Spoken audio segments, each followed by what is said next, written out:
বান বিভীষিকাৰ মাজতেই টিয়কত পানীত ডুবি এজন যুৱকৰ মৃত্যু হৈছে। বগৰীগুৰি গাঁৱত সলিল সমাধি ঘটিছে 18 বছৰীয়া মিণ্টু বৰাৰ। গৰুৰ বাবে ঘাঁহ কাটিবলৈ যাওঁতে মৃত্যু হৈছে সেই যুৱকজনৰ। টুলুঙা নাৱৰ পৰা বাঢ়নি পানীত পৰি যায় মিণ্টু বৰা।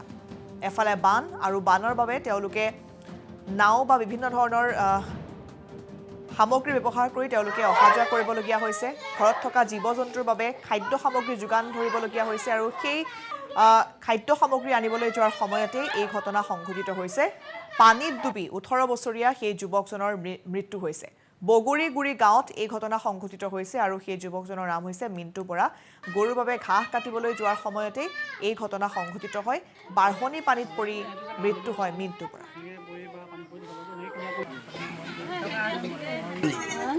হেন্দাৰ পানী ওলাই গৈছে।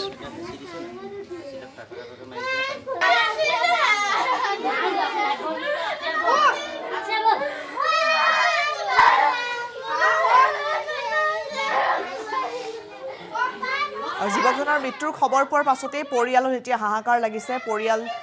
পৰিয়ালৰ লোকসকল এতিয়া কান্দোনত ভাগি পৰিছে। এইদৰে এফালে বান পৰিস্থিতি কিমান ভয়ংকৰ হৈছিল সেই স্থানসমূহত সকলোৱে দেখিছে আৰু পানী কমাৰ পাছতে এতিয়া এনেধৰণৰ ঘটনাসমূহ প্ৰায় সংঘটিত হোৱা দেখা গৈছে।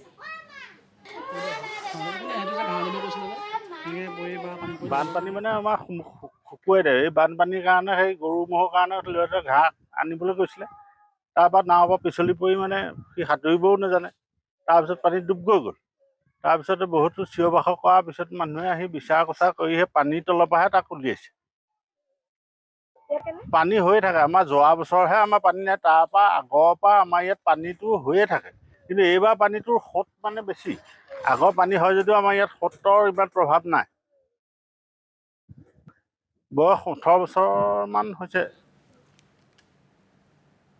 বান বিভীষিকাৰ মাজতেই টিয়কত পানীত ডুবি এজন যুৱকৰ মৃত্যু হৈছে।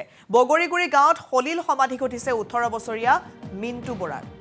গৰুৰ বাবে ঘাঁহ কাটিবলৈ যাওঁতে মৃত্যু হৈছে সেই যুৱকজনৰ। টুলুঙা নাৱৰ পৰা বাঢ়নি পানীত পৰি যায় মিণ্টু বৰা।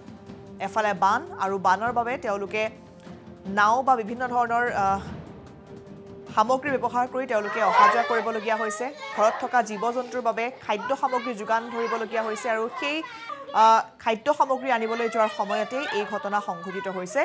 পানীত ডুবি 18 বছৰীয়া সেই যুৱকজনৰ মৃত্যু হৈছে। বগৰীগুৰি গাঁৱত এই ঘটনা সংঘটিত হৈছে আৰু সেই যুৱকজনৰ নাম হৈছে মিণ্টু বৰা।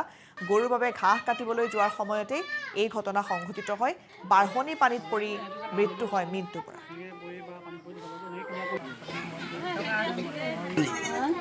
হেন্দাৰ পানী ওলাই গৈছে।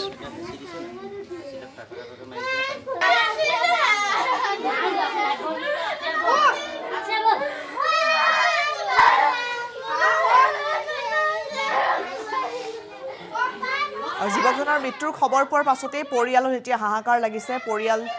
পৰিয়ালৰ লোকসকল এতিয়া কান্দোনত ভাগি পৰিছে। এইদৰে এফালে বান পৰিস্থিতি কিমান ভয়ংকৰ হৈছিল সেই স্থানসমূহত সকলোৱে দেখিছে আৰু পানী কমাৰ পাছতে এতিয়া এনেধৰণৰ ঘটনাসমূহ প্ৰায় সংঘটিত হোৱা দেখা গৈছে।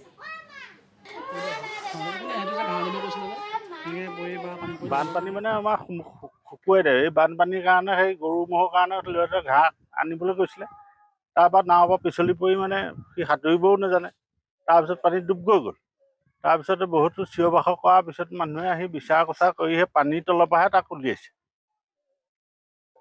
পানী হৈয়ে থাকে। আমাৰ যোৱা বছৰহে আমাৰ পানী নাই, তাৰপৰা আগৰ পৰা আমাৰ ইয়াত পানীটো হৈয়ে থাকে। কিন্তু এইবাৰ পানীটোৰ সোঁত মানে বেছি। আগৰ পানী হয় যদিও আমাৰ ইয়াত সোঁতৰ ইমান প্ৰভাৱ নাই।